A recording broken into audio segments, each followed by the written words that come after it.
Tomen sus Biblias y vayan por unos momentos a Lucas capítulo 2.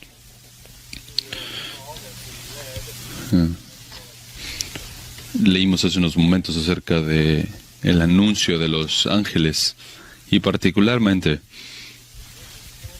versículos 10 y 11.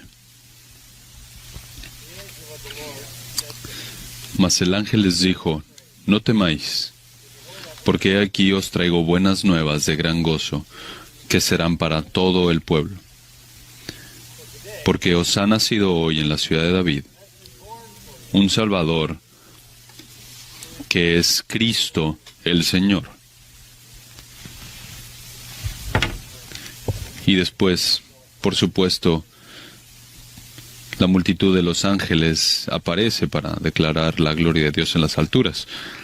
Pero cuando pensamos acerca de la Navidad, simplemente venimos a pensar acerca de los ángeles y es parte de lo que nos imaginamos acerca de la Navidad. Normalmente están relacionados con la Navidad, están ahí en las tarjetas de Navidad y parecen ser criaturas muy amigables y amables.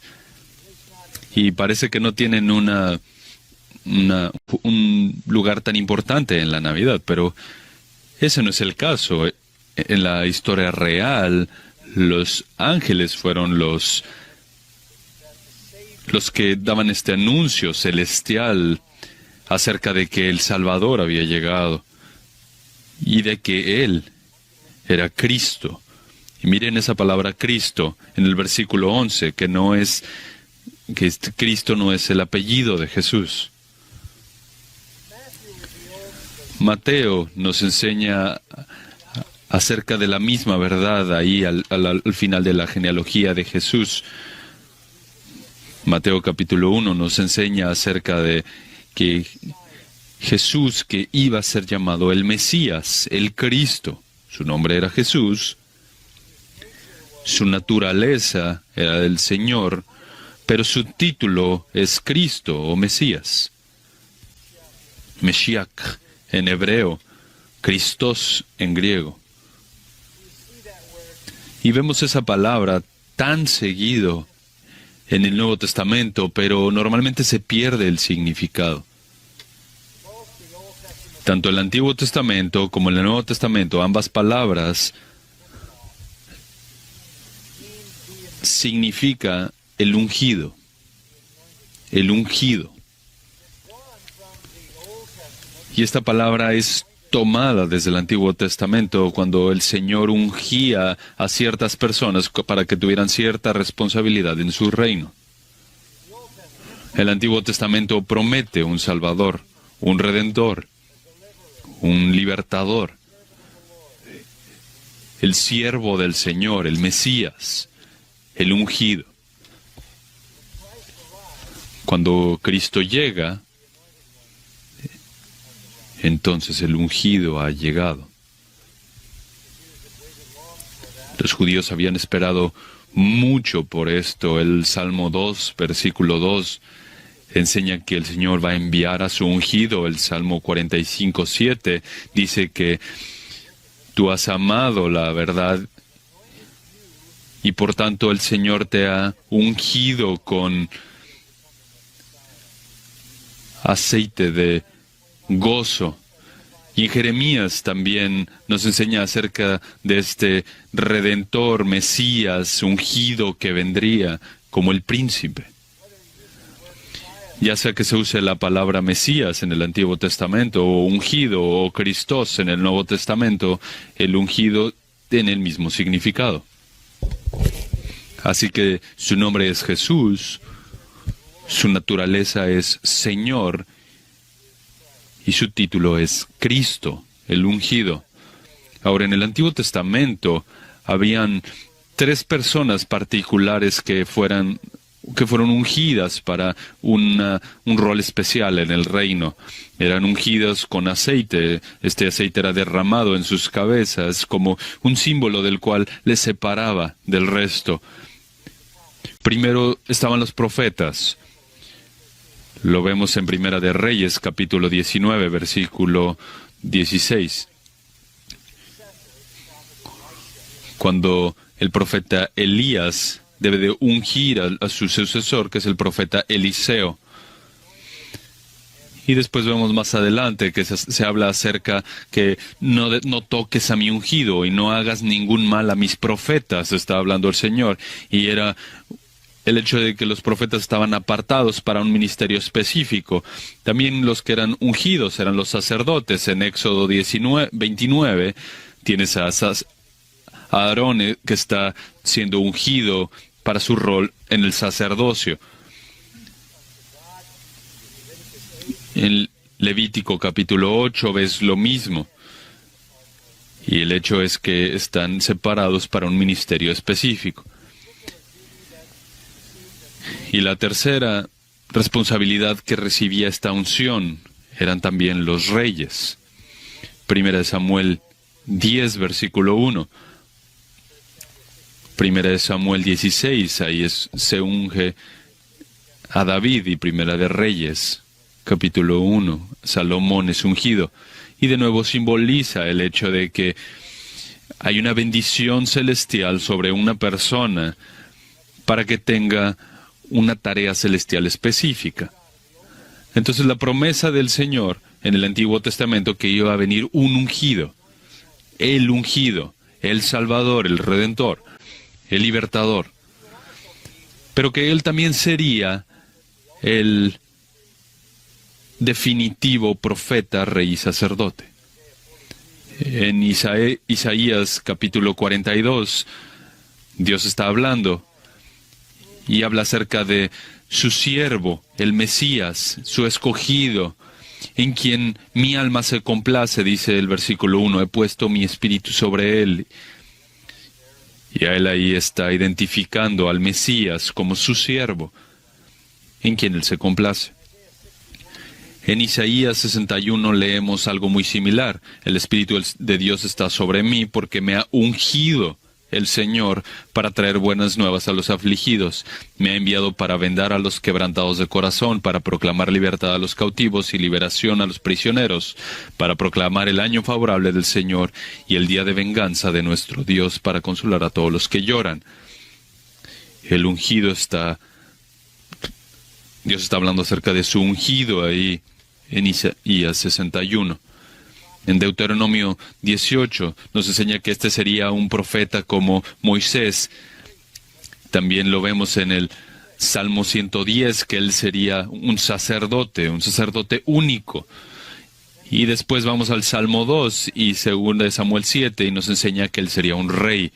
Y él sería el rey del linaje de David, que vendría a reinar sobre todas las naciones.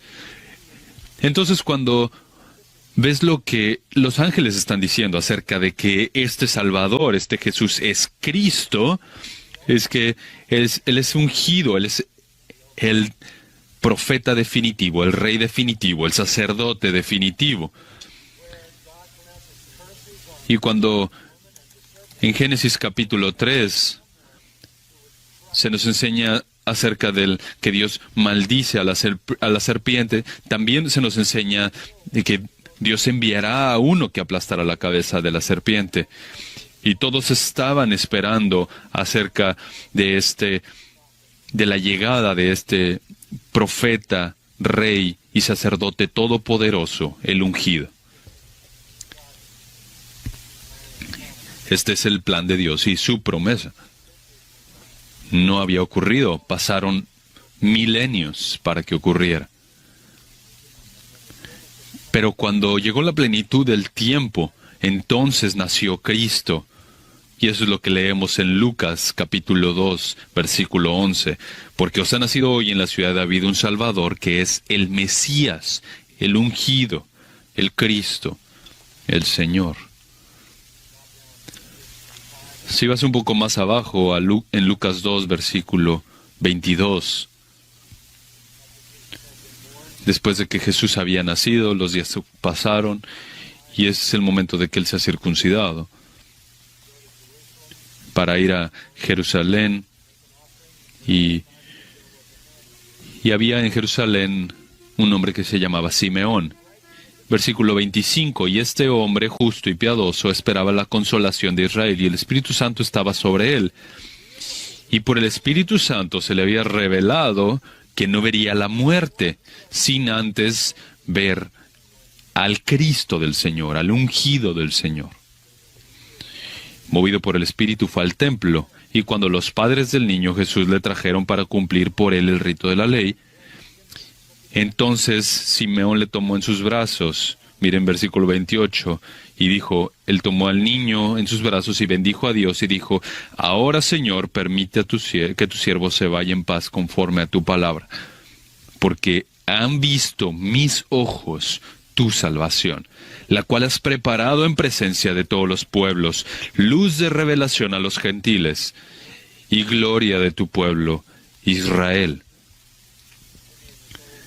Simeón, este hombre ya mayor, se le dijo mediante el Espíritu Santo que él no vería la muerte hasta que viera al ungido del Señor. Y lo vio. Y dijo, ahora puedo ir a mi lugar celestial. Este fue el día más monumental en toda la historia de Israel, porque todos los profetas hablaban acerca de este momento y por fin ocurrió en Israel.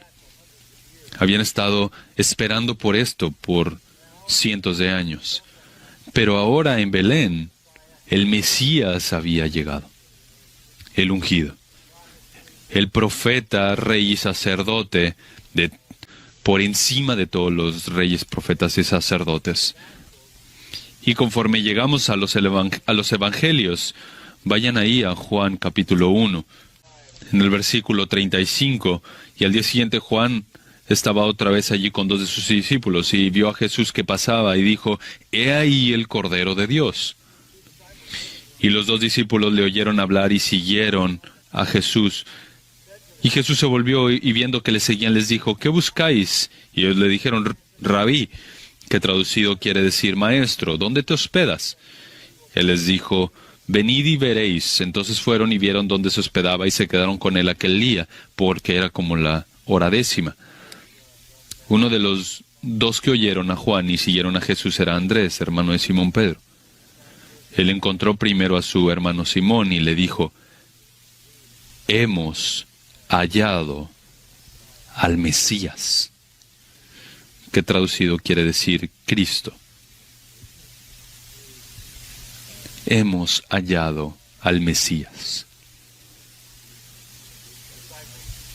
Los discípulos sabían que Él era el Mesías prometido. Él mismo declaró eso ahí en Lucas capítulo 4. Lucas capítulo 4. Él vino a Nazaret y en el versículo 16 entró a la sinagoga y tomó el libro del profeta Isaías y abriendo el libro halló el lugar en donde estaba escrito, versículo 18. El Espíritu del Señor está sobre mí. Y eso es justamente lo que leímos en Isaías 61, eso es lo que Jesús leyó.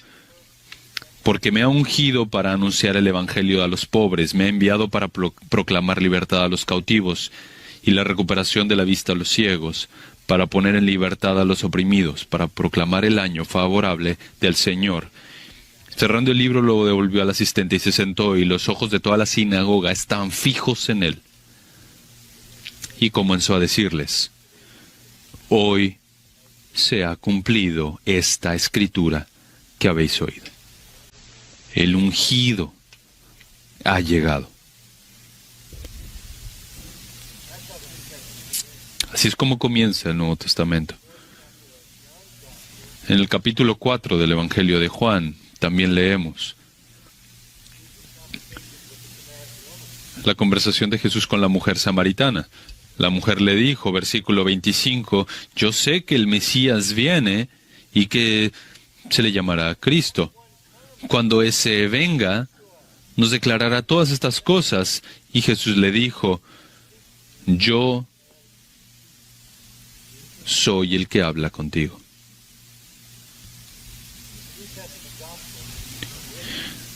Los evangelios del Nuevo Testamento están escritos para declarar que el Mesías prometido el profeta, rey y sacerdote, había llegado.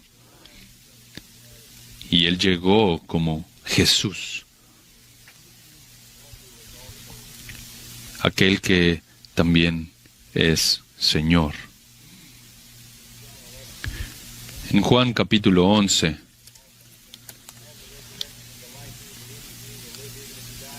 Jesús le dijo a Marta: yo soy la resurrección y la vida, el que cree en mí aunque muera vivirá. Versículo 26, y todo el que vive y cree en mí no morirá jamás. ¿Crees esto? Ella le dijo: sí, Señor, yo he creído que tú eres el Cristo, el Hijo de Dios, el que viene al mundo. Yo sé que tú eres el profeta, rey y sacerdote, el ungido, el Mesías. El libro de Hechos, cuando Pedro se pone de pie, en el versículo 30 del capítulo 2, declara lo siguiente: pero siendo profeta y sabiendo que Dios le había jurado que sentará a uno de sus descendientes en su trono, miró hacia el futuro y habló de la resurrección de Cristo, del Mesías, que ni fue abandonado en el Hades, ni su carne sufrió corrupción. A este Jesús resucitó Dios, de lo cual todos nosotros somos testigos. Así que, exaltado a la diestra de Dios, y habiendo recibido del Padre la promesa del Espíritu Santo, ha derramado esto que vosotros veis y oís. Porque David no ascendió a los cielos, pero él mismo dice: dijo el Señor a mi Señor, siéntate a mi diestra hasta que ponga a tus enemigos por estrado de tus pies. Sepa pues con toda certeza toda la casa de Israel que a este Jesús, a quien vosotros crucificasteis, Dios le ha hecho Señor y Cristo. Este Jesús, a quien vosotros crucificasteis. El mensaje del propio Señor es que Él era el Mesías, que había venido a cumplir todas las promesas. Esto es afirmado de parte de los profetas y de los apóstoles y de los discípulos, y también justificado mediante la predicación de los discípulos en el libro de Hechos.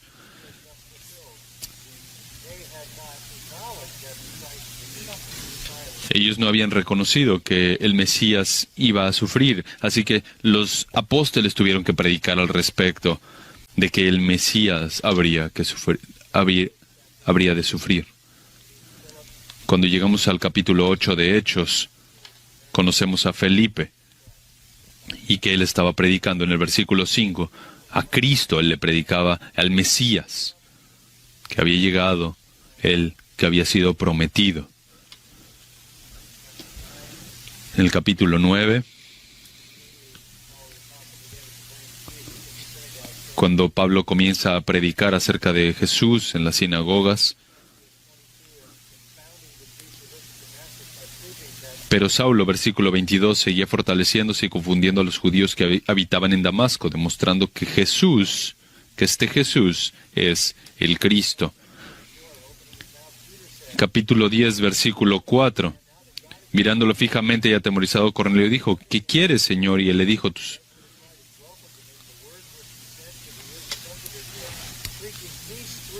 que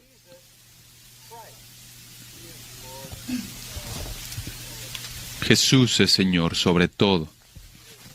El mensaje de Pedro, así como el mensaje de Pablo, siempre estuvo enfocado en la llegada del Mesías, que era Jesús. El versículo 17, el capítulo 17, Pablo está en Tesalónica, y ahí en el versículo 3, explicando y presentando evidencia de que era necesario que el Cristo, el Mesías, padeciera y resucitara de entre los muertos, y diciendo: este Jesús, a quien yo os anuncio, es el Cristo. Entonces tienen la imagen, ¿no? Desde el anuncio de los ángeles de que Jesús había llegado, el testimonio de Simeón, hasta el testimonio de Jesús, testimonio de los apóstoles y el testimonio de Pablo, siempre fue que Jesús era el Mesías, el Cristo. Y como el Cristo, Él era el profeta, rey y sacerdote definitivo. Estos tres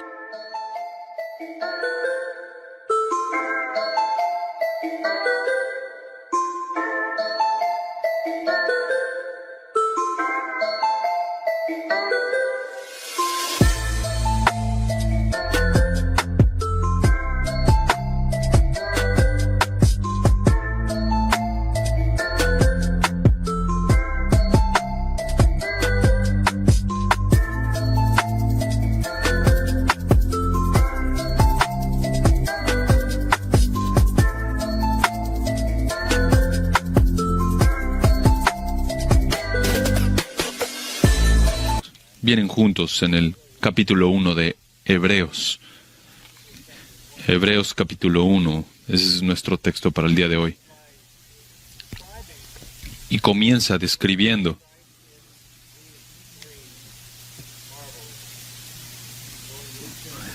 a Jesús de estas tres formas.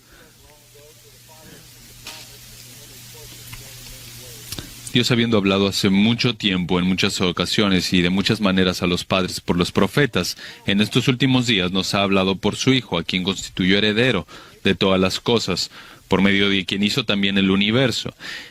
Él es el resplandor de su gloria y la expresión exacta de su naturaleza, y sostiene todas las cosas por la palabra de su poder. Después de llevar a cabo la purificación de los pecados, se sentó a la diestra de la majestad en las alturas.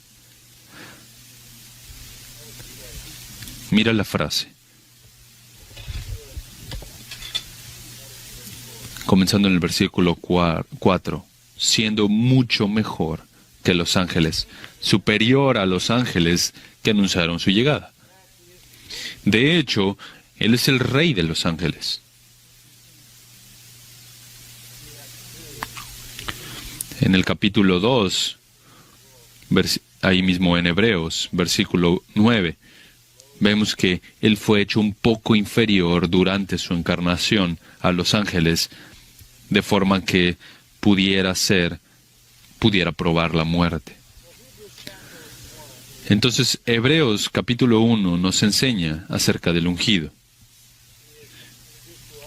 Y Él es introducido como profeta, después como sacerdote y después como rey. Él es el profeta que revela acerca de Dios, Él es el sacerdote que nos reconcilia con Dios, y Él es el rey que reina como Dios. Primero hablemos un poco acerca de el profeta que nos revela acerca de Dios. Dios, versículo 1, habiendo hablado hace mucho tiempo, en muchas ocasiones y de muchas maneras, a los padres por los profetas, en estos últimos días nos ha hablado por su Hijo.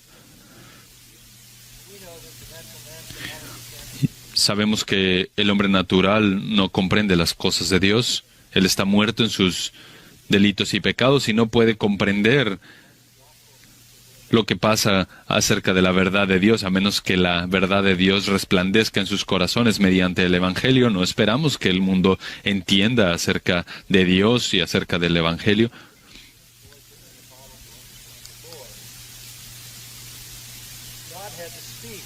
Dios tuvo que hablar.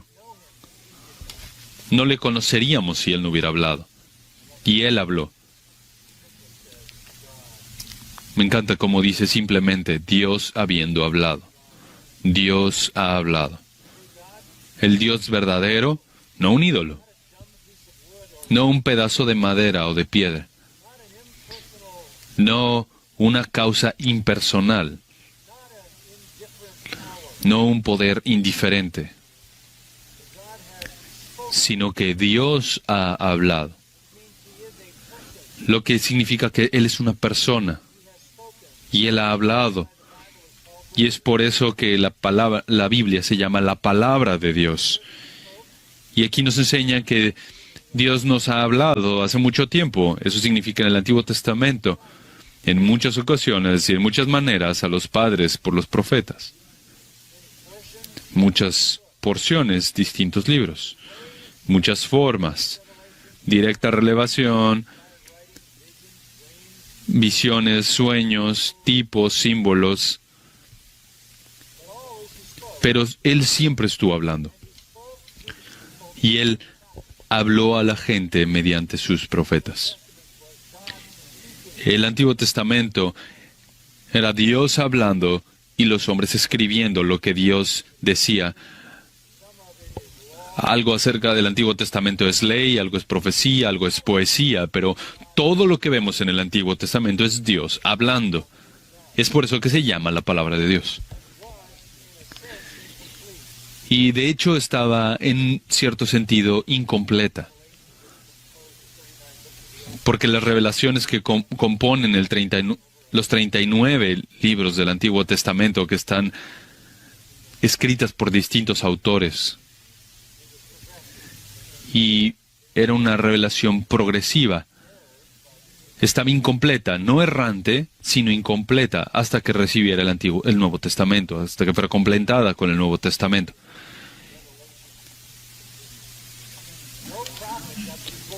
Ni un solo profeta tuvo la revelación completa de Dios. No hasta que vemos en el versículo 2 que Dios nos ha hablado en estos últimos días mediante su Hijo. Ni un solo profeta rascó siquiera la superficie de toda la plenitud de lo que Dios estaba hablando, sino que Jesús habló definitivamente de parte de Dios. Él no era una revelación incompleta. Dios no desplegó un poco de su verdad, un poco de su gloria, sino se reveló por completo en su Hijo. No en formas diversas, sino singularmente mediante su Hijo, Jesucristo. Por un momento vayan a Juan capítulo 1.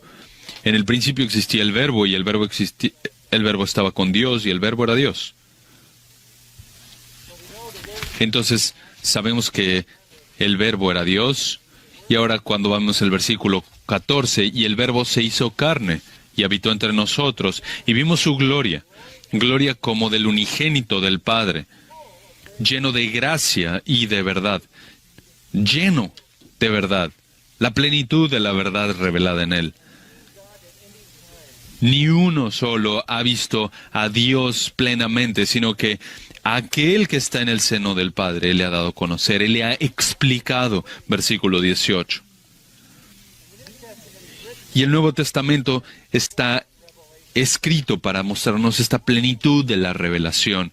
Todos los evangelios nos explican acerca de la llegada y del Mesías, de la llegada del ministerio del Mesías. Y después, conforme la revelación avanza en Hechos y en las cartas, vemos las implicaciones de lo que el Mesías es.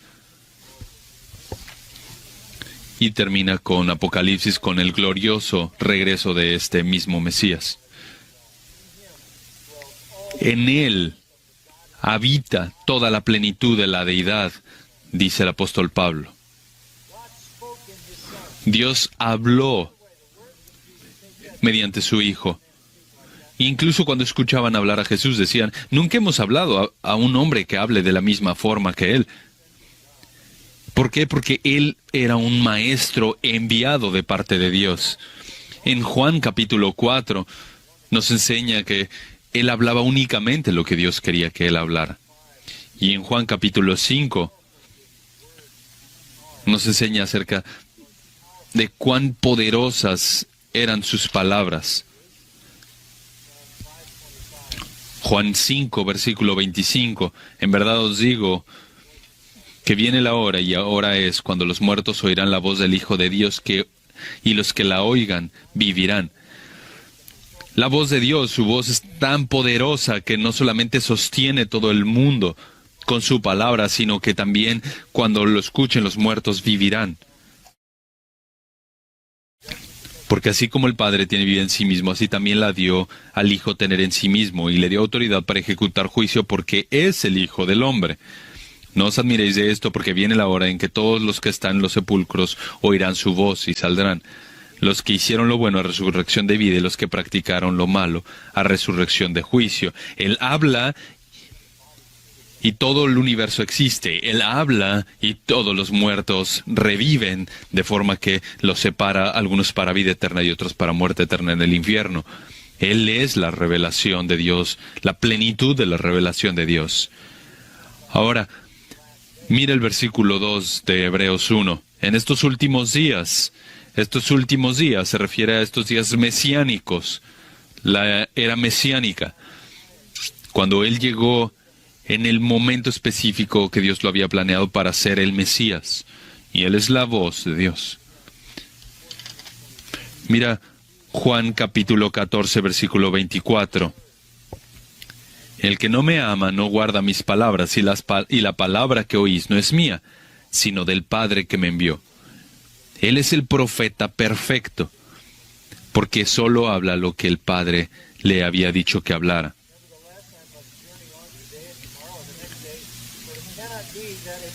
Y más adelante Lucas nos enseña que él mismo se identifica como un profeta. Lucas capítulo 24, 19, dice acerca de que Jesús el Nazareno, que fue un profeta, poderoso en obra y en palabra delante de Dios y de todo el pueblo. Él fue un profeta porque habló todo de parte de Dios y habló únicamente de parte de Dios y únicamente lo que Dios quería que él dijera. Él fue el profeta verdadero, y no ha habido ni un profeta como él, lleno de gracia y de verdad, y poderoso, tan poderoso como para resucitar a algunos de los muertos. En Hechos capítulo 3, versículo 17, leemos que Pedro dice: y ahora, hermanos, yo sé que obrasteis por ignorancia lo mismo que vuestros gobernantes, pero Dios ha cumplido así lo que anunció de antemano por boca de todos los profetas, que su Cristo debería de padecer.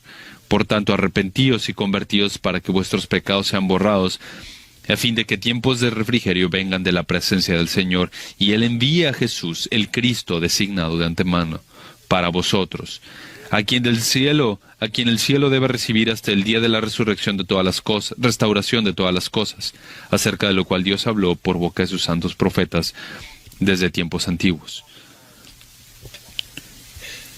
Él es el profeta profetizado por los profetas.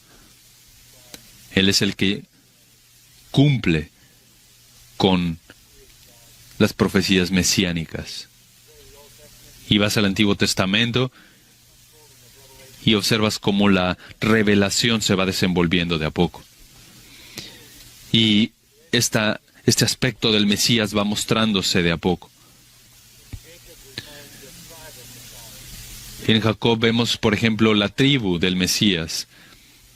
En David vemos la familia del Mesías. En Miqueas vemos el lugar donde el Mesías nacería. En Malaquías vemos el predecesor del Mesías.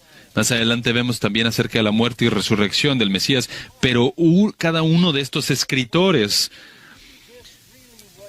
escribía en parte, y Pedro dice que ellos indagaban para ver quién sería este hombre. Pero en Cristo vemos la totalidad de la revelación acerca del Mesías. No solamente, no en colores separados ni en textos separados, sino en completa luz vemos ahí a Cristo. Así que los ángeles dicen: el Mesías ha nacido, Cristo ha nacido, es justamente a lo que se refieren. Porque como dice Hebreos 1, habla de parte de Dios.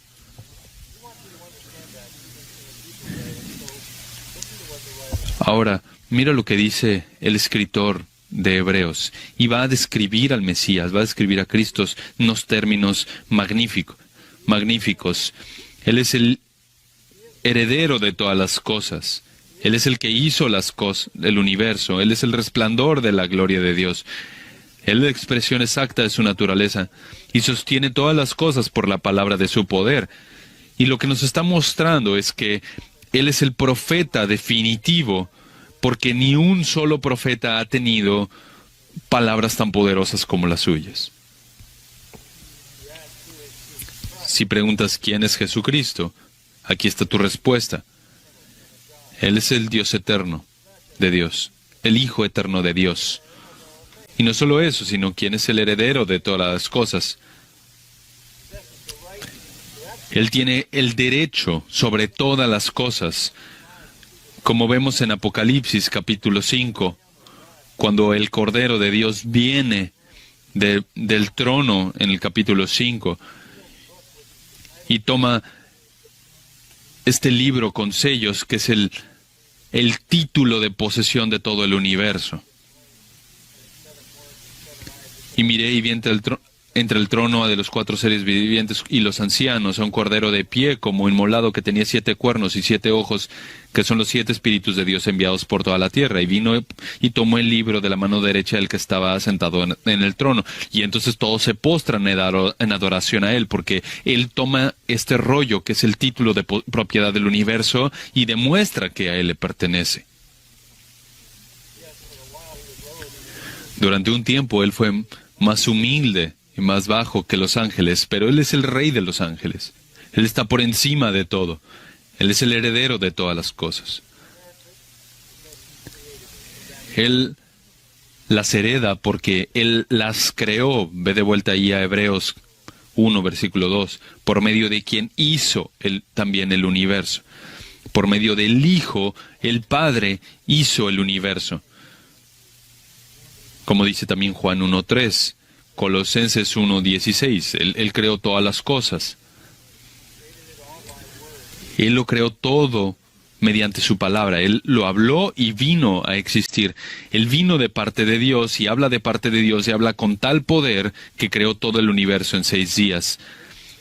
Y en Juan capítulo 5 también nos enseña acerca que Él resucitará con su propia palabra a todos y estarán listos para la eternidad, aquellos, algunos para vida y algunos otros para muerte.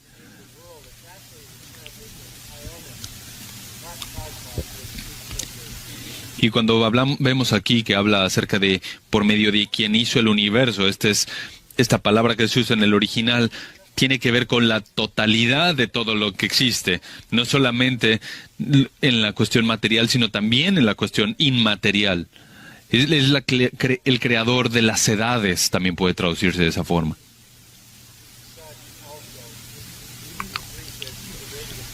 Él es también el resplandor de su gloria. Él es el creador de todo. Y Él es la luz de todo. Es la expresión exacta de tu naturaleza. Segunda de Corintios 4 nos enseña esta misma verdad de que tú observas la gloria de Dios, contemplas la gloria de Dios brillando en la faz de Jesucristo. ¿Por qué? Porque Él es el resplandor de su gloria. Entonces Cristo es el resplandor de la gloria de Dios brillando hacia los corazones de los hombres.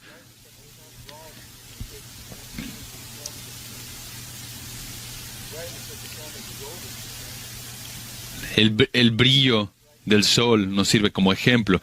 El brillo del sol no puede ser separado del sol. El brillo del sol es tan viejo como el sol mismo. El brillo del sol brilla al igual que el sol. Es de la misma forma con Cristo, porque es indistinguible casi de lo que es el Padre, así como lo es el brillo del sol mismo. Es indistinguible. Por eso Jesús dice que el que me sigue no caminará en tinieblas. ¿Por qué? Porque este es uno completamente equipado y listo para hablar de parte de Dios, porque Él es el creador de todas las cosas. Él es el resplandor de su gloria y la expresión exacta de su naturaleza. E incluso ese texto que dice, es la expresión exacta de su naturaleza. Es una palabra clásica que puede ser traducida también como una copia precisa. Una evidencia explícita de parte de Dios. Y como nos enseña Colosenses, la plenitud de la deidad habita corporalmente en Él. Y no solo eso, sino que Él es el gobernador de todo. Él sostiene todas las cosas por la palabra de su poder. Esto nos habla acerca de su poder para sostener todo lo que existe. Porque todo lo que existe debe de ser sostenido de alguna forma.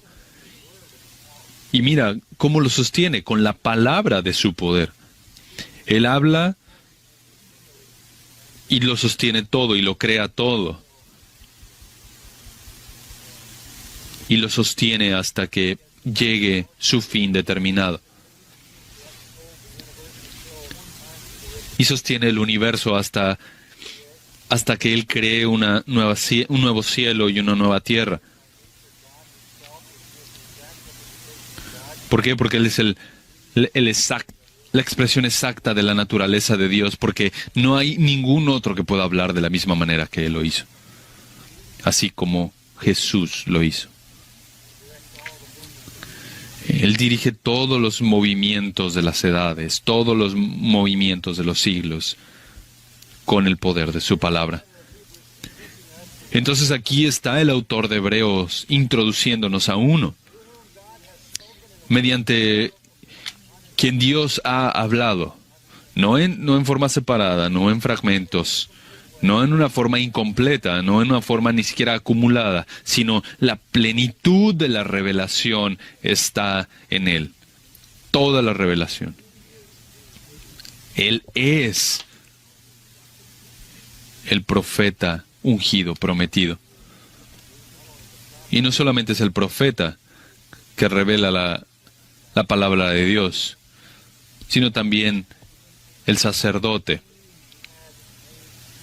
Después de llevar a cabo, versículo 3, la purificación de los pecados. Esto nos introduce a su trabajo sacerdotal, porque esto es lo que los sacerdotes hacían. Ellos iban delante de Dios y ofrecían un sacrificio necesario para pagar por los pecados del pueblo. Eso es lo que Jesús hizo. Él ofreció el único sacrificio que podía cubrir con todos los pecados. Ningún sacerdote humano podía lograr eso. No terminaba de ofrecer sacrificios en la mañana y en la noche. Estaba todo el tiempo ofreciendo sacrificios, pero no hay un solo sacerdote como este.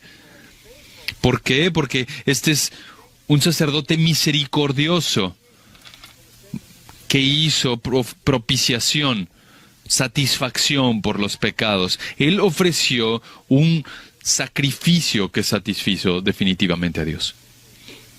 Ninguno, ni un solo de los sacerdotes antiguos pudo haber hecho eso. Cristo, el Hijo de Dios. No tenemos un sumo sacerdote que no pueda compadecerse de nuestras debilidades, sino uno que fue tentado en todo, pero sin pecado. Entonces vengamos hacia Él. Acerquémonos a Él. Capítulo 5, versículo 5. De la misma manera, Cristo no se glorificó a sí mismo para hacerse sumo sacerdote, sino que lo glorificó el que le dijo: Hijo mío eres tú, yo te he engendrado hoy. Como también dice en otro pasaje: tú eres sacerdote para siempre según el orden de Melquisedec. Cristo, en los días de su carne, habiendo ofrecido oraciones y súplicas con gran clamor y lágrimas al que podía librarle de la muerte, fue oído a causa de su temor reverente. Versículo 9 dice: y habiendo sido hecho perfecto, vino a ser fuente de eterna salvación para todos los que le obedecen.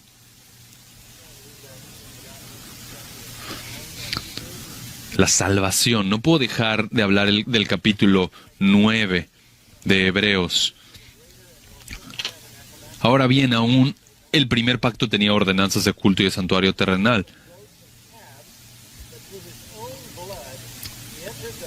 Pero Cristo entró al lugar santísimo para darnos redención definitiva.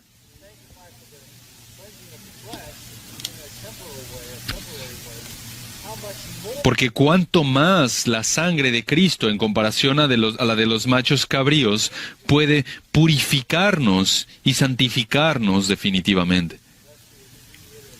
De esa forma, Él es un mediador de un mejor pacto, versículo 15.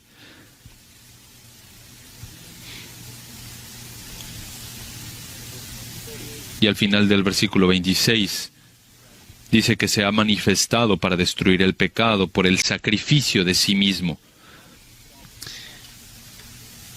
Él no es un sacerdote que ofrece un sacrificio, sino se ofrece a sí mismo como sacrificio.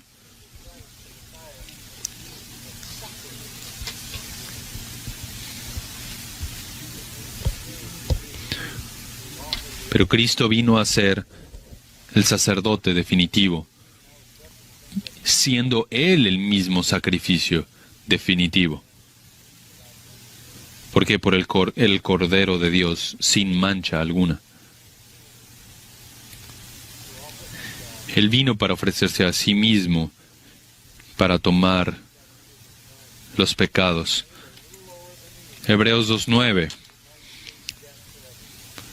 nos enseña que, pero vemos a aquel que fue hecho un poco inferior a los ángeles, es decir, a Jesús, coronado de gloria y honor a causa del padecimiento de la muerte, para que por la gracia de Dios probara la muerte por todos. Porque convenía que aquel para quien son todas las cosas y por quien son todas las cosas, llevando muchos hijos a la gloria, hiciera perfecto por medio de los padecimientos al autor de la salvación de ellos. Él, siendo Dios, tenía el poder de derrotar a la muerte. El profeta perfecto que habla de parte de Dios, que tiene poder creador más allá de nuestra comprensión, y que habla y sostiene todo con ese poder, con su palabra. Él es el profeta, la voz de Dios, que nos revela a Dios. Él es el sacerdote también, cuya intercesión nos reconcilia con Dios. Pero no solamente es el sacerdote, sino también el sacrificio. Y como tercero, en esta sección de apertura de Hebreos capítulo 1, también nos enseña que después de llevar a cabo la purificación de los pecados, se sentó a la diestra de la majestad en las alturas. Los sacerdotes nunca se sentaban porque nunca dejaban de ofrecer sacrificios. Había sacrificios en la mañana, había sacrificio en la tarde, día tras día, año tras año, década tras década. ¿Por qué? Porque su trabajo nunca terminaba. Pero mira, Cristo se sentó. ¿Por qué? Porque no solamente Él es sacerdote, sino también es rey. ¿Y dónde se sentó? A la diestra de la majestad en las alturas. Él tomó el lugar que le pertenece, como dice el libro de Apocalipsis. Él es Rey de Reyes y Señor de Señores. Y desde ese momento que ascendió a los cielos y terminó con su trabajo redentor, Él reina como el Rey eterno. Entonces, el autor de Hebreos nos enseña acerca de Cristo, quien es profeta y habla de parte de Dios, que es un sacerdote y nos habla e intercede ante Dios, y un rey que reina como Dios. Y la evidencia de su gobierno soberano es el versículo 4. Siendo mucho mejor que los ángeles, por cuanto ha heredado un nombre más excelente que ellos. Porque ¿a cuál de los ángeles dijo Dios jamás, Hijo mío eres tú, yo te he engendrado hoy, y otra vez, yo seré padre para él, y él será hijo para mí? Nunca Dios dijo algo así a un ángel. Y de nuevo, cuando trae al primogénito al mundo, dice, y adoren todos los ángeles de Dios, adórenle. Y eso nos lleva de vuelta a donde comenzamos. Vayan a Lucas capítulo 2.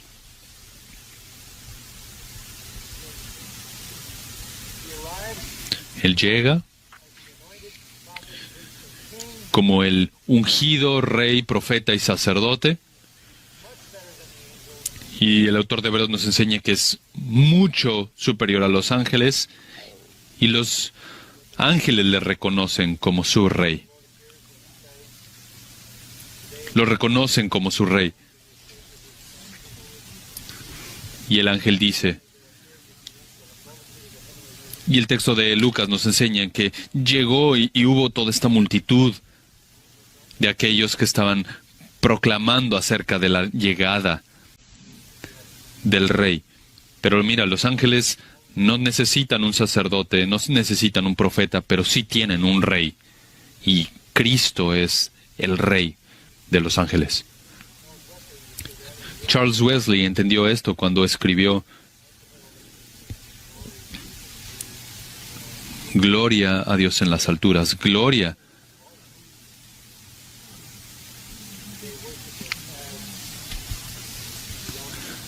Porque los ángeles le adoraron como el Redentor prometido, el ungido que habría de venir. Oremos juntos.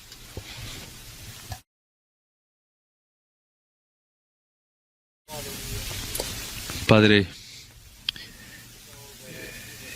entendemos solo lo que nuestras mentes débiles alcanzan a comprender acerca de que el Hijo de Dios se hizo hombre. Y anhelamos aquel día en que nos reunamos en su presencia con los santos y los ángeles y veamos la plenitud de su gloria, porque Él es la luz del cielo. Y Dios, damos gracias que nos has enseñado en la Escritura que no es sino Jesús aquel que es el ungido. Él es el profeta ungido, uno en naturaleza contigo, que habla de tu parte. Y Él es el sacerdote ungido que se ofrece a sí mismo como propiciación. Y Él es el Rey, cuyo trabajo como sacerdote fue validado sentándose a tu diestra y haciendo evidencia de que Él es Rey, Rey sobre todo. Gracias por el anuncio que se dio ese día y por la llegada del Mesías. Él es Jesús, Cristo, el ungido, el Señor.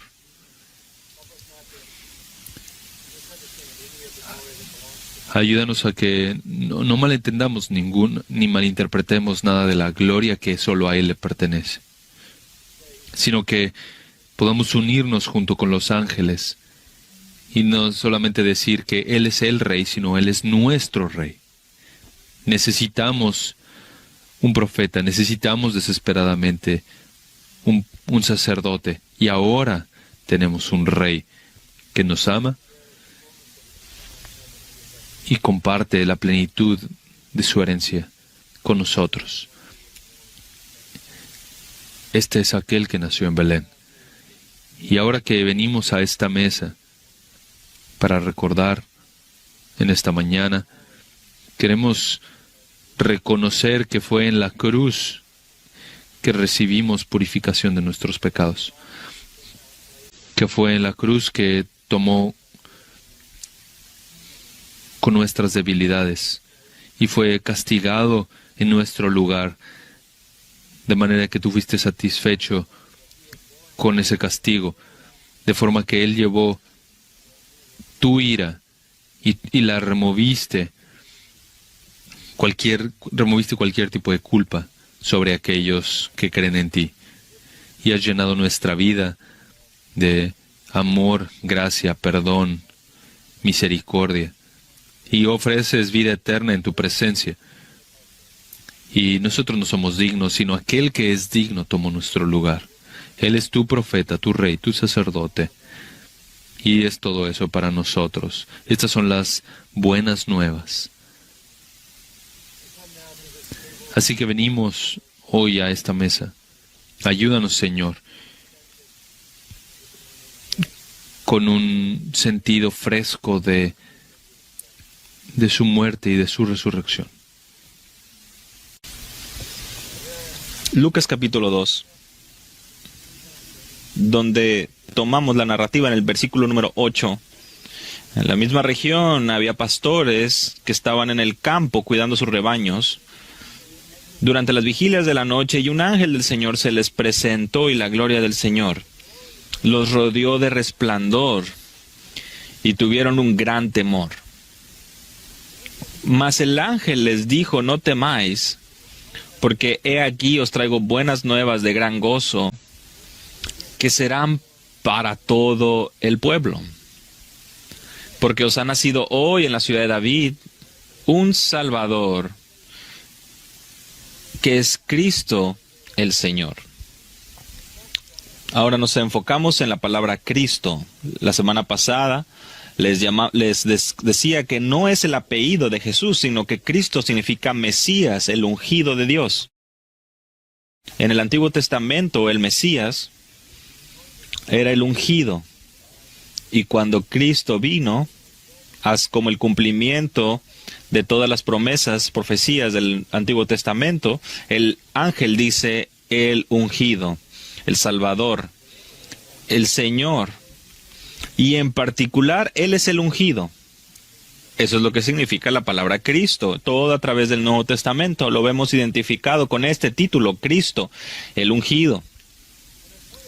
Y les enseñaba, les mostraba que aún en el Antiguo Testamento había 3 diferentes hombres que recibieron un ungimiento para un servicio especial: los profetas, los sacerdotes y los reyes.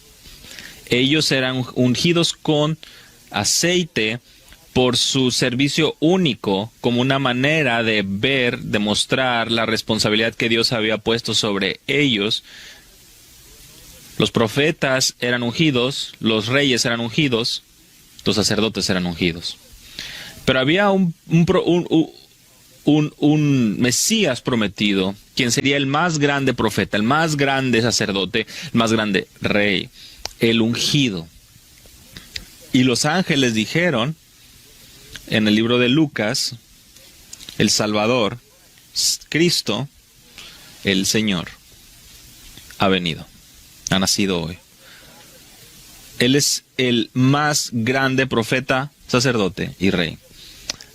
Ahora, el mensaje del ángel es que este es el cumplimiento de toda la profecía, de todas las profecías del Antiguo Testamento. Y para ver esto de manera tan clara, me gustaría que pudiéramos ir a Hebreos capítulo 1, donde nos quedamos la semana pasada. Y quiero que puedan poner mucha atención, porque es una porción de la Escritura sumamente poderosa. Déjame les recuerdo acerca de los primeros versículos. Dios, habiendo hablado hace mucho tiempo, en muchas ocasiones y de muchas maneras a los padres por los profetas, en estos últimos días nos ha hablado por su Hijo. Esto introduce a Cristo como el profeta más grande, a quien constituyó heredero de todas las cosas. Él es el que trasciende todo lo anunciado en el Antiguo Testamento, por medio de quien hizo también el universo. Él es el que mejor refleja a Dios, porque Él es el resplandor de su gloria y la expresión exacta de su naturaleza. Ningún profeta en el Antiguo Testamento podía representar a Dios de la manera que Jesucristo lo hacía. En Él vemos todo el cumplimiento, el resplandor de Dios. Así que Él es el resplandor de su gloria, la expresión exacta de su naturaleza, como dice el versículo 3. Así que trasciende todo y a cualquier otro profeta. Y también dice que Él sostiene todas las cosas por la palabra de su poder. Es un profeta cuya palabra tiene más poder que cualquier otra palabra de cualquier otra persona que haya hablado. Él sostiene todas las cosas por la palabra de su poder. Así de poderoso es este profeta. En segundo lugar, también lo introduce como sacerdote cuando nos dice, después de llevar a cabo la purificación de los pecados, Él llegó a la cruz y ahí se ofreció como sacrificio que satisfizo la ira de Dios en rescate por los elegidos. Y de esta manera Él pudo proveer perdón a todos aquellos que creen en Él. Ningún sacerdote fue capaz de poder ofrecer algo así. Jesucristo solamente tuvo que ofrecer un sacrificio, su propio cuerpo, y fue suficiente. No hay ningún otro sacerdote como Él. Dijimos la vez pasada que los sacerdotes tenían que ofrecer día tras día tras día sacrificios, y ninguno de estos satisfacía la ira de Dios, solamente mostraban la futilidad de lo que estaban haciendo y a la vez apuntando a lo que vendría en el futuro. Un sacrificio ofrecido por un sacerdote perfecto, quien es Cristo Jesús. Y después, en el final del versículo 3, vemos que se sentó a la diestra de la majestad en las alturas. Él es el Rey. No hay nadie como Él, no hay ningún profeta como Él, no hay ningún sacerdote como Él, no hay ningún rey como Él, porque Él está sentado a la diestra de la majestad en las alturas. Dijimos la semana pasada que si Él es el profeta que reveló a Dios, porque Él es Dios, si Él es el sacerdote que reconcilió con Dios al ofrecer un sacrificio perfecto en rescate de su pueblo, y si Él es el Rey que reina con Dios, es todo esto porque Él es Rey, Él es el Creador, Él es el resplandor de su gloria y la expresión exacta de su naturaleza. Esto es una verdad sumamente importante. Los lectores judíos a los que iba dirigido esta carta, como ustedes se pueden dar cuenta en el título, la epístola en general es una presentación de el reinado, de la majestad de Cristo. El punto de la carta es poder mostrar la preeminencia de Cristo y cómo Él es mayor que cualquier persona que haya vivido antes o después. Y suena algo interesante al poder ver ahora el versículo 4. Siendo mucho mejor que los ángeles, por cuanto ha heredado un nombre más excelente que ellos. Ahora, esto parece dar a entender como si estuviera cayendo del cielo. Porque mucha gente al pensar en ángeles piensan en seres infantiles que vuelan con rostros resplandecientes, pero con una apariencia inocente y además inofensiva. ¿Por qué? Porque si vas a escribir una epístola y vas a ir enseñando y mostrando el razonamiento, como lo hace el escritor de Hebreos, para mostrar la superioridad de Cristo, ¿por qué? ¿Por qué después de una introducción tan poderosa en el versículo 3, identificándolo como el profeta, el rey y el sacerdote prometido, ¿por qué? ¿Por qué lo dice después para probar lo que acaba de decir que es mayor o mejor que los ángeles? Eso no suena raro, suena un argumento débil. Y eso es porque nosotros no entendemos a los ángeles. La intención del autor es esto: él va a validar al Hijo de Dios, asegurándose que nosotros entendemos su relación con los ángeles. Él es mucho mejor que los ángeles, de manera que ha heredado algo mucho más importante y grande y nombre más excelente que ellos. La relación de Jesús con los ángeles fluye hasta el capítulo 2, versículo 9. Esta es una situación muy importante, muy grande. Aquí es donde el autor de Hebreos comienza a probar la deidad de Cristo, demostrar que Jesús es el ungido de Dios. Para muchos podrá parecer algo muy, muy pequeño conectarlo con ángeles. ¿Por qué probaría la preeminencia de Cristo utilizando su relación con los ángeles? Bueno, podemos ver que para el autor es algo muy importante, que es una defensa muy importante. Y la respuesta de por qué es porque le está escribiendo a judíos.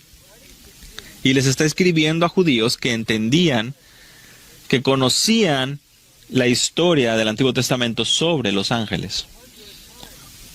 Más de 100 veces en el Antiguo Testamento se le puede ver a referencias de ángeles. Y el poder decirle a un judío o escribirle esta carta a judíos y decirles que Jesús es mucho mejor que los ángeles, que Jesús tiene un nombre más excelente que los ángeles, sería algo muy, muy llamativo, muy impresionante y francamente sería blasfemo. Los ángeles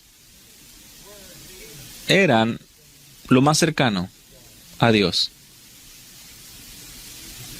Los judíos sabían esto. En el libro de Job, escrito en la era patriarcal, en Job capítulo 3, o el 38, dice el Señor, ¿quién es este?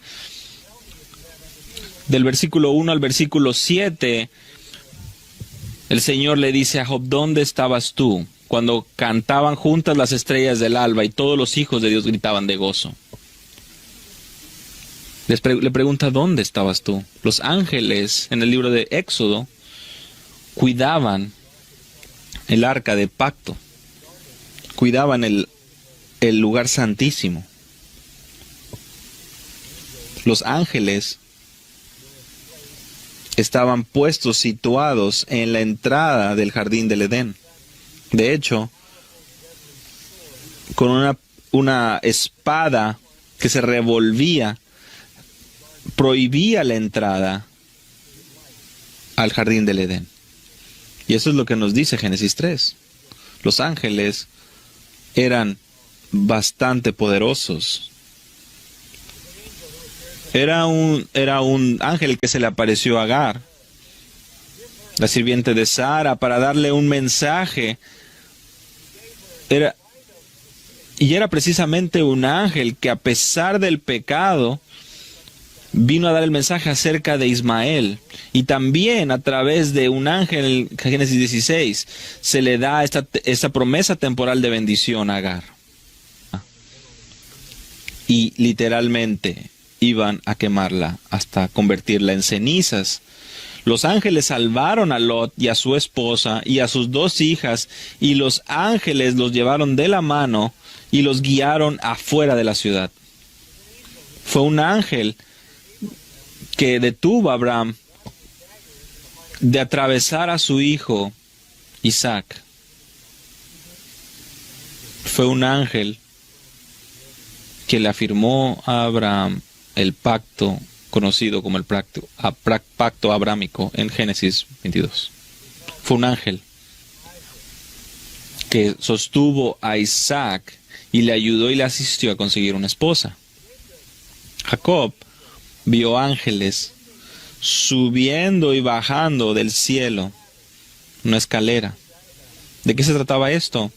Esto era simplemente una manera simbólica de demostrar que los ángeles de Dios estaban viniendo y subiendo en cumplimiento de los propósitos de Dios. Los ángeles participan no solamente en el cielo, sino también en la tierra, cumpliendo la voluntad de Dios. Cuando Jacob bendijo a José, él habló del ángel que lo había redimido de la maldad. Un ángel lo había rescatado. Fue un ángel que apareció a Moisés en la zarza ardiente, Éxodo capítulo 3. Fue un ángel de Dios que guió a Israel como una columna de fuego y una nube que iba guiándolos en medio del desierto. Y unos pasajes que me gustaría leerles en Éxodo 23, versículo 20. Y los judíos conocían esto. He aquí, yo enviaré un ángel delante de ti para que te guarde en el camino y te traiga al lugar que yo he preparado. Sé prudente delante de él y obedece su voz. Este es un ángel muy poderoso. porque Él le va a guiar, Él lo va a guardar, y además el pueblo es llamado a obedecerle, a no poder ser rebeldes delante de Él. Pues dice, no seas rebelde contra Él, pues no perdonará vuestra rebelión, porque en Él está mi nombre. Pero si en verdad obedeces su voz y haces todo lo que yo digo, entonces seré enemigo de tus enemigos y adversario de tus adversarios, pues mi ángel irá delante de ti y te llevará a la tierra del amorreo, del eteo, del fereceo, del cananeo, del heveo, del jebuseo, y los destruiré por completo. Es un ángel muy poderoso, como podemos ver. Es un ángel que habla de parte de Dios, que actúa de parte de Dios. En Éxodo capítulo 32, el versículo 30, dice, sucedió que al siguiente día dijo Moisés al pueblo, vosotros habéis cometido un gran pecado y ahora voy a subir al Señor, quizá pueda hacer expiación por vuestro pecado. Entonces volvió Moisés al Señor y dijo, ay, este pueblo ha cometido un gran pecado, se ha hecho un dios de oro. Pero ahora si es tu voluntad, perdona su pecado, y si no, bórrame del libro que has escrito. Y el Señor dijo a Moisés, al que haya pecado contra mí lo borraré de mi libro. Pero ahora ve, conduce al pueblo a donde te he dicho, he aquí mi ángel irá delante de ti. Mas el día que yo los visité, los castigaré por su pecado. Y el Señor hirió al pueblo por lo que hicieron con el becerro que Aarón había hecho. Un ángel muy poderoso que habla de parte de Dios y que participa aún en el juicio. Números 20 dice que era un ángel que trajo a Israel fuera de Egipto. Números 22 nos dice de un ángel que bloqueó a Balaam de maldecir a Israel. En Jueces capítulos 2 fue un ángel el que informó acerca de el pacto con Dios, diciendo nunca quebraré el pacto contigo. Fue un ángel que le aparece a Gedeón en Jueces capítulo 6. Fue un ángel el que le dijo, Dios está contigo, valiente guerrero. Padre de Sansón, Manasés, también fue confrontado por un ángel, y el ángel le dijo, ¿por qué preguntas mi nombre? Jueces 13. Fue un ángel de juicio que mató 70,000 personas y estaba a punto de destruir la ciudad de Jerusalén cuando Dios lo detuvo en 2 Samuel capítulo 24. ¿Por qué? El castigo por el pecado de David, por su falta de fe de David, al querer depender en la fortaleza de sus tropas en lugar de la fortaleza que Dios provee. Fue un ángel que ministró a Elías cuando estaba huyendo de Jezabel. En 2 de Reyes 19, esto es impresionante. Fue un ángel que destruyó miles de asirios que atacaban Jerusalén. Un ángel. Salmo 34:7 nos dice que el ángel del Señor acampa alrededor de los que le temen y nos defiende. El ángel del Señor lleva la victoria a sus hijos. El Salmo 70 también muestra el ardor, el furor de los ángeles.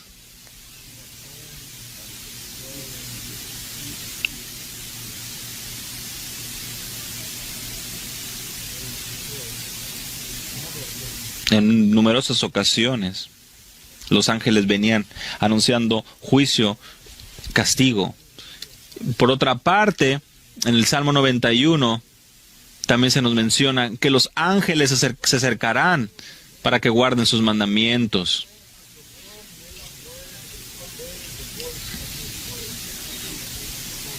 Los ángeles son obedientes a la perfección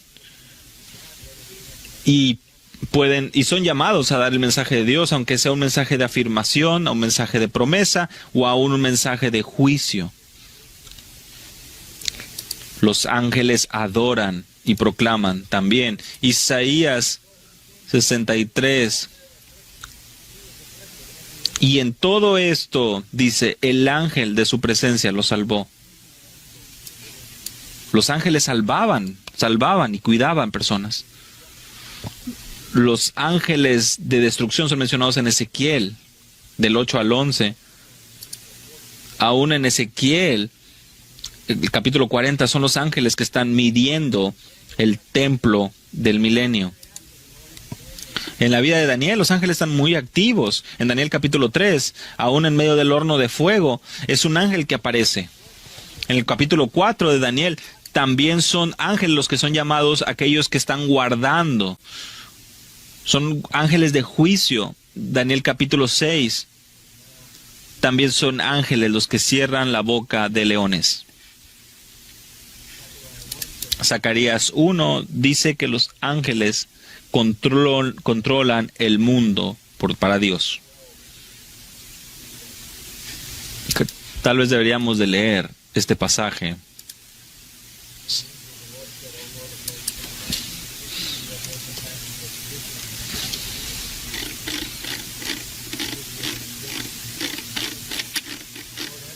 Entonces respondió el ángel del Señor y dijo: Señor de los ejércitos, ¿hasta cuándo seguirás sin compadecerte de Jerusalén y de las ciudades de Judá, contra las cuales has estado indignado estos 70 años? Y el Señor respondió al ángel que hablaba conmigo palabras buenas, palabras consoladoras. Y el ángel que hablaba conmigo me dijo: proclama diciendo, así dice el Señor de los ejércitos, estoy celoso en gran manera por Jerusalén y por Sión, y con gran enojo estoy yo enojado contra las naciones que están confiadas, porque cuando yo estaba un poco enojado, ellas contribuyeron al mal. Por tanto, así dice el Señor, me volveré a Jerusalén con compasión, en ella será reedificada mi casa, declara el Señor de los ejércitos, y el cordel será tendido sobre Jerusalén. Proclama de nuevo diciendo, así dice el Señor de los ejércitos, otra vez rebosarán mis ciudades de bienes, otra vez el Señor consolará a Sión, y de nuevo recogerá a Israel. Estos son los ángeles. Vean, versículo 11 de Zacarías 1, hemos recorrido la tierra. Estos son los ángeles, los que hablan de parte de Dios. Zacarías 2, Zacarías 3, Zacarías 5, Zacarías 6.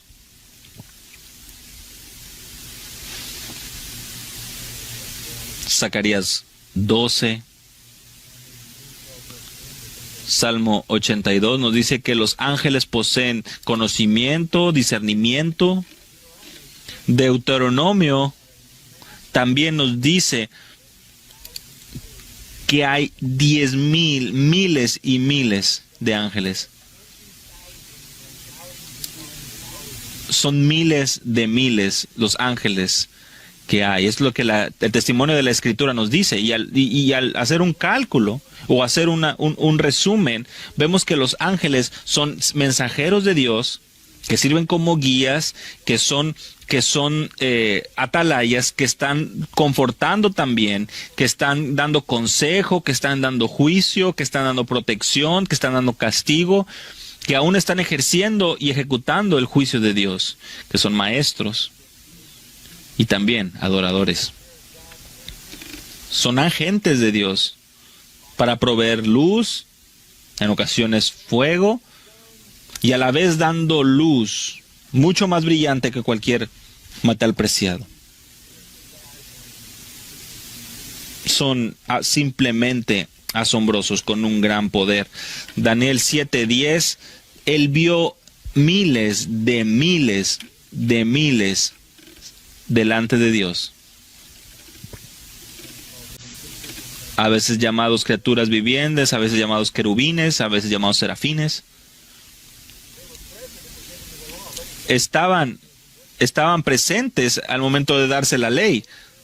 Vean el capítulo 2, versículo 2 de Hebreos.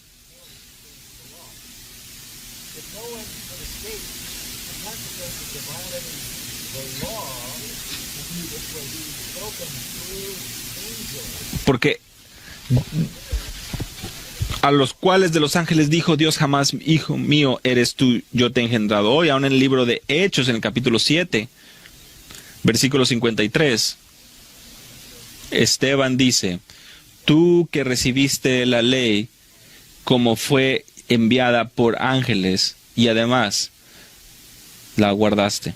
Los ángeles asumieron un rol al momento de dar la ley en Sinaí.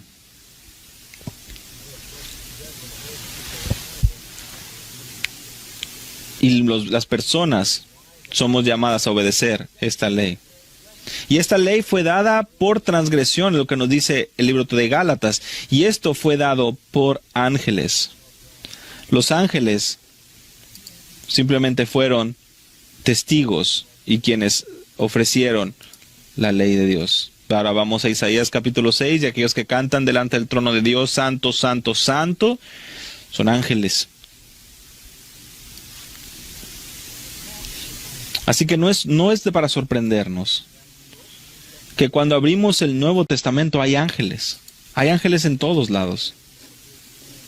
Un ángel aparece a María. Un ángel aparece a Elizabeth. Un ángel aparece a los pastores. Y toda una multitud de ángeles dan el anuncio. Ellos vienen del trono de Dios. Muchas tradiciones se han desarrollado acerca de los ángeles. Los judíos creían en los ángeles, que ellos actuaban como mediadores entre Dios y los hombres.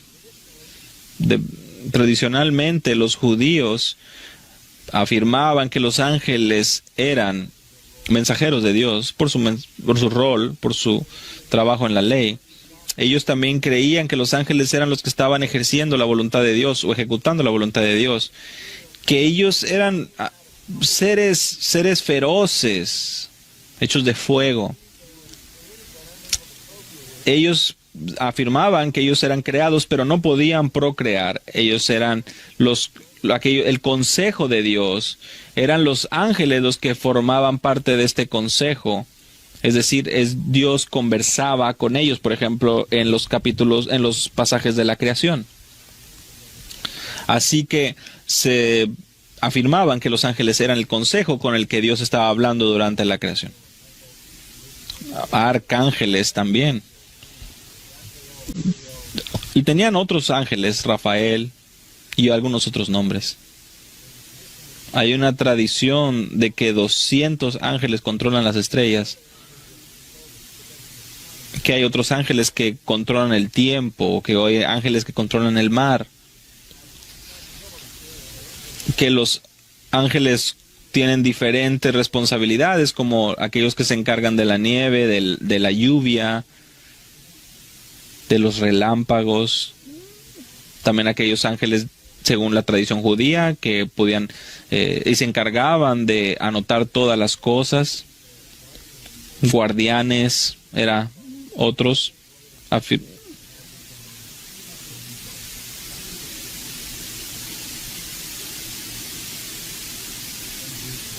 Algunos judíos adoran ángeles. Colosenses 2:18, en Apocalipsis 19 y 22, la adoración a ángeles está prohibida, porque vemos que el apóstol Juan se postra a adorar y el ángel le prohíbe que le adore. Así que no es ninguna sorpresa que ante la llegada del Hijo de Dios haya una actividad angelical. De manera muy interesante, después del nacimiento de Jesús, los ángeles desaparecen. En capítulo 4 encontramos que el Espíritu Santo desciende sobre Jesús, así como si el Espíritu Santo tomara ya el control. Y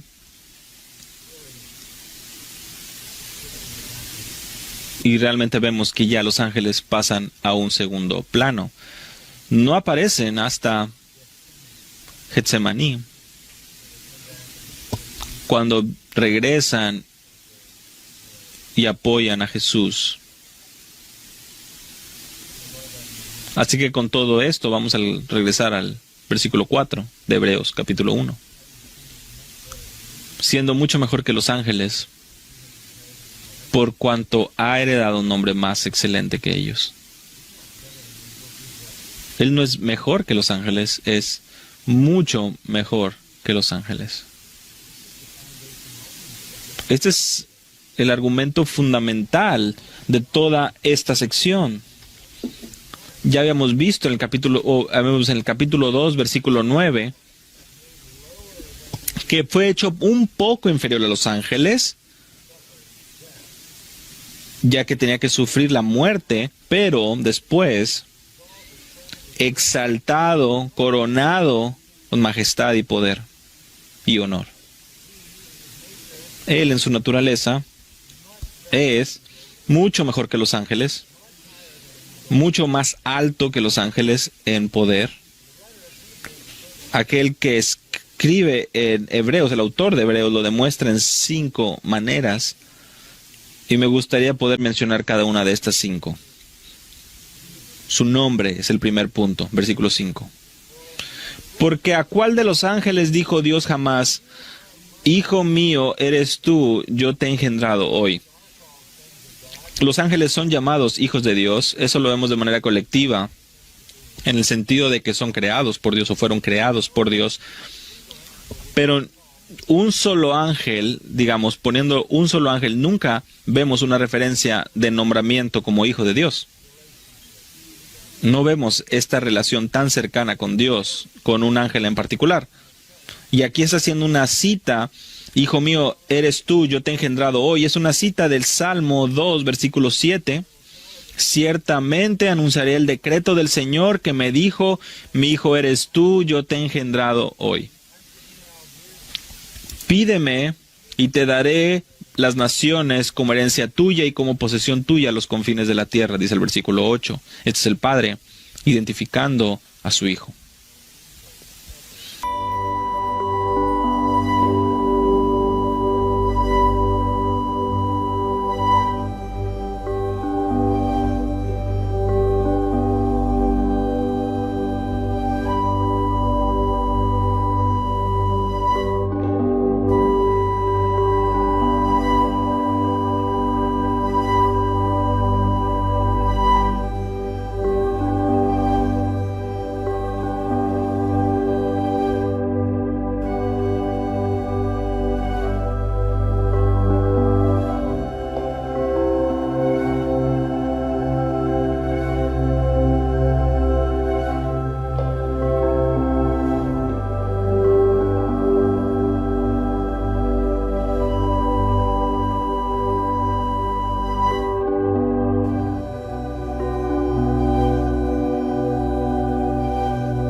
Ningún ángel nunca recibió el nombramiento de hijo de Dios.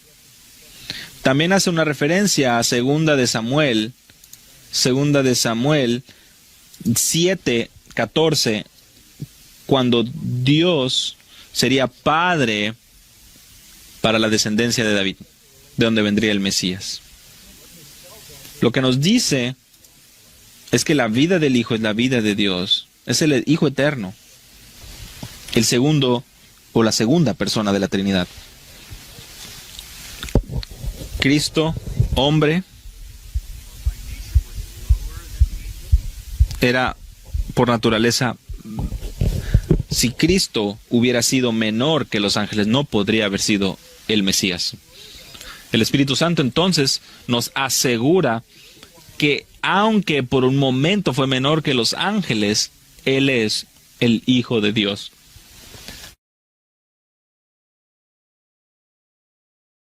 En Juan 5:18, cuando Jesús afirma ser el Hijo de Dios, la gente inmediatamente comenzó a llamarlo que era un blasfemo, porque se había hecho igual a Dios. Ellos entendieron bien eso. Hijo de Dios significa que tú llevas la naturaleza de Dios y que eres uno con Él, en esencia y en persona. Este era precisamente el crimen por el cual lo ejecutaron, lo crucificaron. Mateo 27:40, si tú eres el Hijo de Dios, baja de la cruz, porque Él dijo, yo soy el Hijo de Dios. Esta era la burla que le hacían. El Hijo de Dios no significa nada menos que deidad, compartir la misma esencia de Dios. Hijo de Dios es el título de deidad. Un título de deidad. Este es su nombre, Hijo. El tema de Hebreos 1 es la absoluta superioridad de Cristo. Y vemos el flujo del argumento, el Hijo de Dios, revelado en maneras que trascienden los profetas.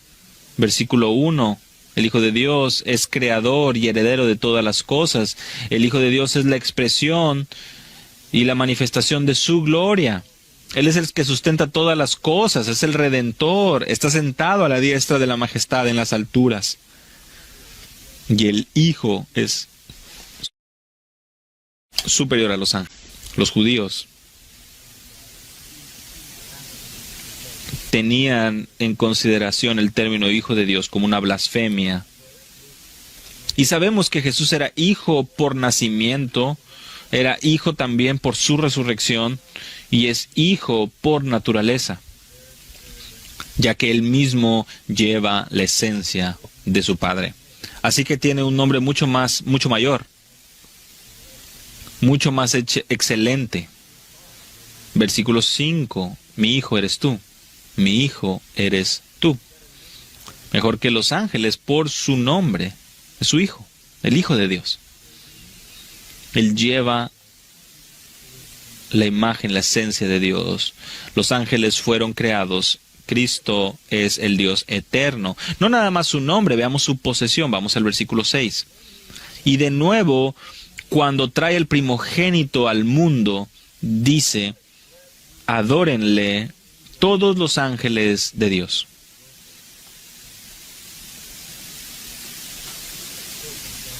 Esta es una cita del Salmo 97, versículo 7. Aunque sabemos la humildad y que por un tiempo Jesucristo fue hecho menor que los ángeles son llamados a adorarle a Él.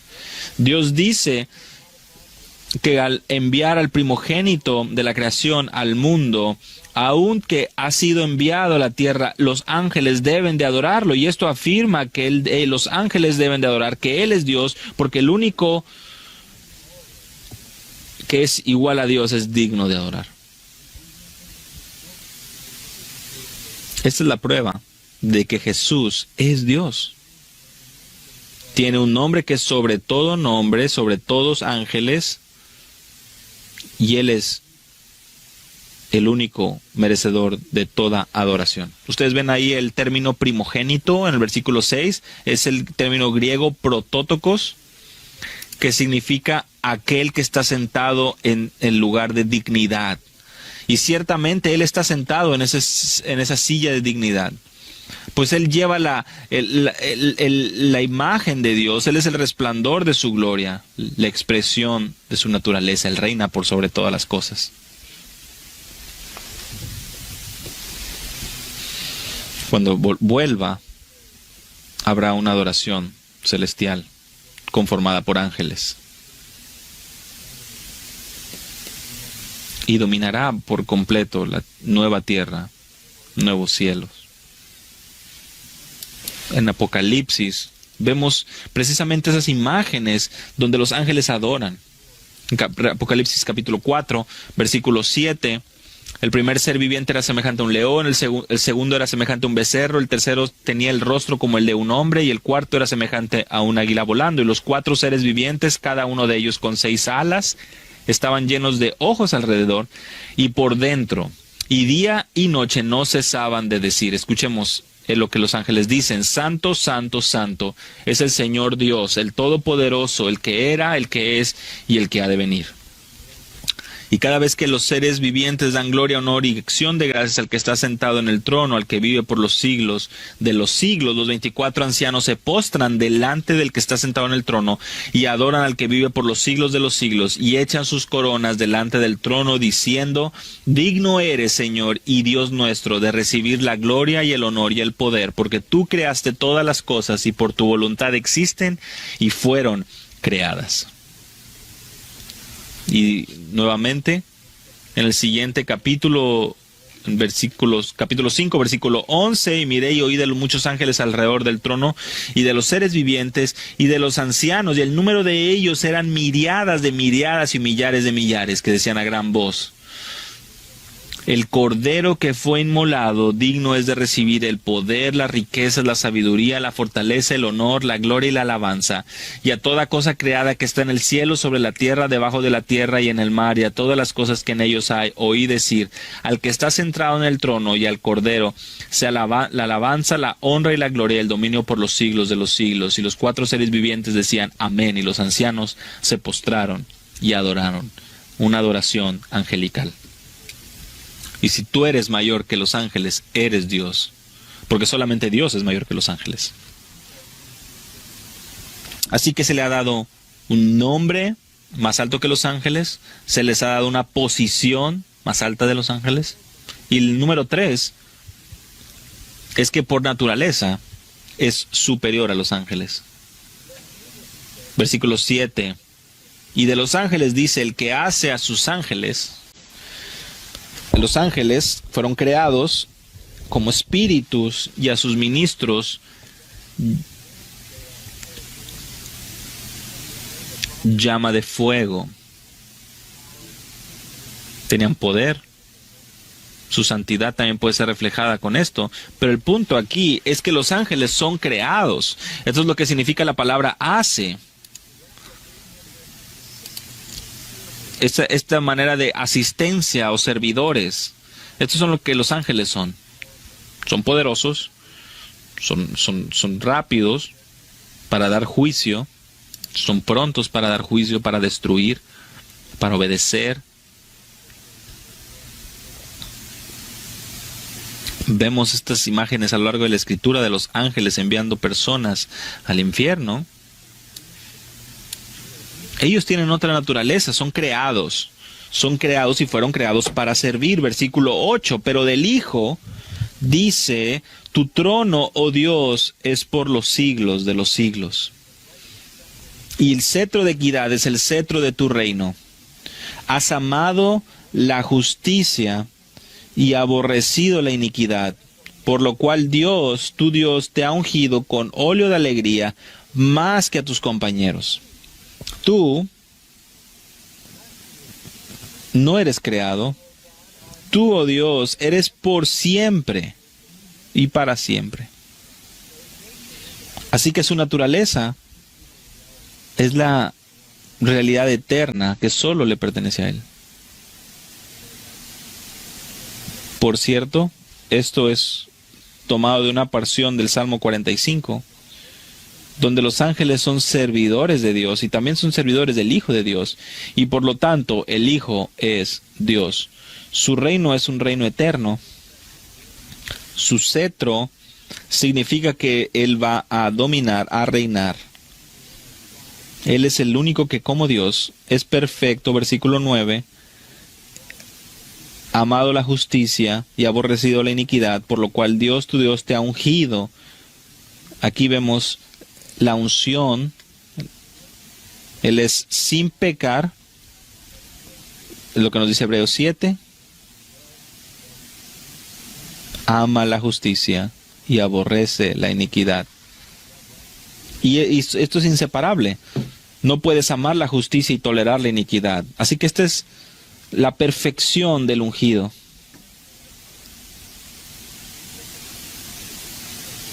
El profeta perfecto, rey y sacerdote de parte de Dios. Está por encima de cualquiera, más que tus compañeros, significando ángeles. Ellos tienen poder, ellos sirven a Dios, hablando de los ángeles, pero el Hijo es eterno. Así que, ¿qué tenemos hasta ahora? En versículo 9, la deidad de Cristo es establecida, su posición, su naturaleza eterna, su reinado, la excelencia de su reino, la perfección de su carácter, la sumisión a Dios, el anuncio de su coronación, una declaración completa de su preeminencia. La cuarta prueba también del Antiguo Testamento es su eternalidad. Él es eterno. Versículo 10. Tú, Señor, en el principio pusiste los cimientos de la tierra, y los cielos son obra de tus manos. Ellos perecerán, pero tú permaneces, y todos ellos como una vestidura se envejecerán. Y como un manto los enrollarás, como una vestidura serán mudados. Pero tú eres el mismo, y tus años no tendrán fin. Esto viene de Salmo 102. En el principio, es muy importante, en el principio dice, pusiste los cimientos de la tierra, lo cual significa que el ungido, que el Mesías estaba vivo, y cuando la creación vino, Él, siendo el creador eterno, el Dios eterno, creó el universo. Tú, Señor, en el principio, significa tú estabas ahí antes de que existiera cualquier cosa. Tú pusiste los cimientos de la tierra. Y tú trasciendes todo esto porque tú eres eterno. Todos sabemos que la creación de esta tierra es por un tiempo, porque somos recordados que desaparecerá. Esto se describe de manera perfecta en Apocalipsis, pero versículos 11 y 12, vean, esto es una predicción de que el hombre no va a durar, el mundo no va a durar para siempre. Tiene un cierto límite de vida y una declaración final. Él es superior a los ángeles por su nombre, ya lo vimos, por su posición y rango. Él es adorado por ángeles, por su naturaleza. Él es Dios eterno, por el hecho de que Él trasciende tiempo y toda creación y consumación. Él es el eterno. Es un aspecto de su naturaleza. Y finalmente, Él es superior a los ángeles por su destino, su exaltación. Versículo 13. El autor nuevamente regresa a referirse al pasaje de Salmos 102. Dice, ¿a cuál de los ángeles ha dicho jamás siéntate a mi diestra hasta que ponga a tus enemigos por estrado de tus pies? ¿A qué ángel se le mencionó esto? ¿A qué ángel se le describió o se le dio estas palabras? A nadie. Porque el versículo 14 dice, ¿no son todos ellos espíritus ministradores enviados para servir por causa de los que heredarán la salvación? Los ángeles están ahí para cuidar a los santos, para cumplir los propósitos de Dios. En Hebreos 13 también se nos menciona acerca de los ángeles. Los ángeles están activos en la ministración hacia Dios, sobre Dios. Así que el ungido es mayor que los ángeles. Y no es un detalle menor. Porque recuerden que el único mayor a los ángeles era Dios. La deidad de Cristo entonces es establecida por sus nombres divinos. Dios, Hijo, Cristo, Señor, Dios, por sus obras, creación, sostener, gobernar, purificar, por sus atributos divinos, omnisciencia, omnipotencia, inmutabilidad, por su adoración divina. Él es adorado por todos, aun los más altos seres celestiales. Así que, ¿cuáles son las implicaciones de todo esto? Veamos el capítulo 2 de manera muy breve. Por esta razón. Por tanto, por esta razón, debemos prestar mucha mayor atención a lo que hemos oído. No sea que nos desviemos. ¿Ha tomado esto tu atención? ¿Ha cautivado o ha cautivado tu atención?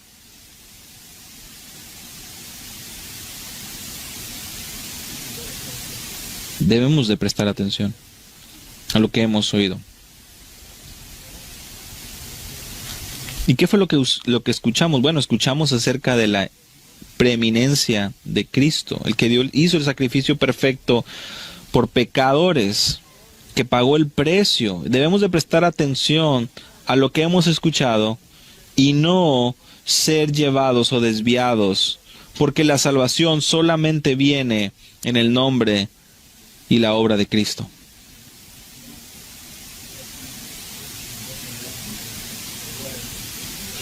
Todo a través del libro de Hebreos, si tuviéramos tiempo pudiéramos ver las referencias acerca de estos. Hebreos 4, versículo 2, te encontramos otra descripción, porque en verdad a nosotros se nos ha anunciado la buena nueva, como también a ellos, pero la palabra que ellos oyeron no les aprovechó por no ir acompañada por la fe en los que oyeron. No podemos permitir que esto suceda.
No podemos solamente escuchar y no creer, porque como dice el capítulo 6, será imposible ser renovados.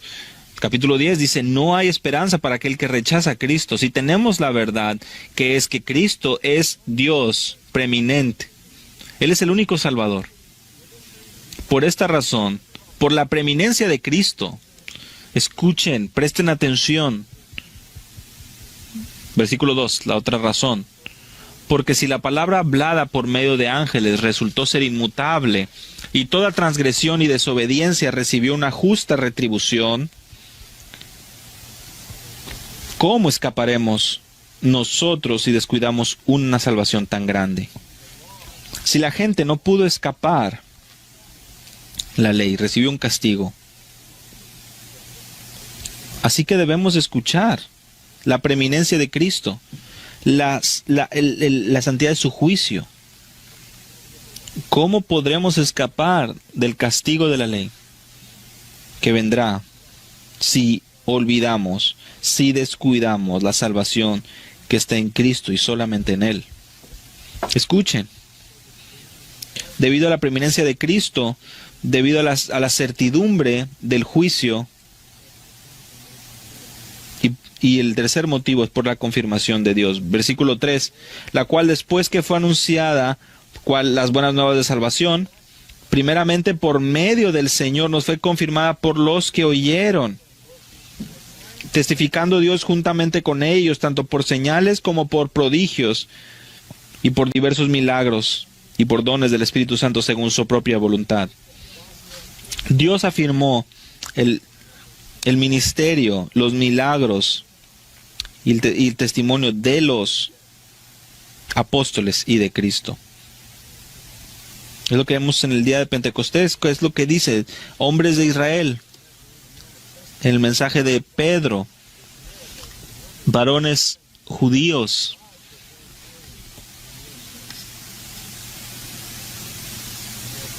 todos los milagros, todo lo que había hecho, lo que había sucedido de la mano del testimonio de Jesús. No podemos despreciar el Evangelio de Cristo. No podemos darle la espalda. Capítulo 3, 7. Por lo cual, como dice el Espíritu Santo, si oís hoy su voz, no endurezcáis vuestros corazones como en la provocación. Versículo 3, capítulo 3, versículo 15. Si oís hoy su voz, no endurezcáis vuestros corazones. Capítulo 4, versículo 7. Si oís hoy su voz, no endurezcáis vuestros corazones. Es el mensaje final. No endurezcáis vuestros corazones. Tenemos la prueba de la preeminencia de Cristo, la certidumbre del juicio y la confirmación de parte de Dios. Así que escuchemos esta palabra final de Hebreos 12:25. Mirad que no rechacéis al que habla, porque si aquellos no escaparon cuando rechazaron al que les amonestó sobre la tierra, mucho menos escaparemos nosotros si nos apartamos de aquel que nos amonesta desde el cielo. Su voz hizo temblar entonces la tierra, pero ahora Él ha prometido diciendo, aún una vez más yo haré temblar no solo la tierra, sino también el cielo. Y esta expresión, aún una vez más, indica la remoción de las cosas movibles, como las cosas creadas, a fin de que permanezcan las cosas que son inconmovibles. Por lo cual, puesto que recibimos un reino que es inconmovible, demostremos gratitud mediante la cual ofrezcamos a Dios un sacrificio aceptable con temor y reverencia. Porque Dios es fuego consumidor. Miren, nosotros esperamos que el reino aquí en esta tierra se mueva. Y está siendo llevado de un lado a otro. Y si somos parte solamente del reino de esta tierra, pues estamos siendo llevados de la misma manera. Así que no despreciemos, no rechacemos las llamadas de atención. Padre, te damos gracias por tu palabra. Esto es el mismo argumento que tú has enviado, y esto es lo que tú escribiste. Esto es celestial. Solo puedo desear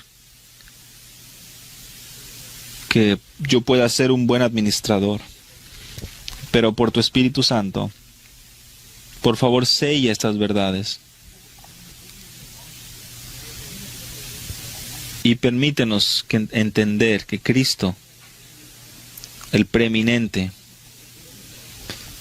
el profeta, sacerdote y rey perfecto,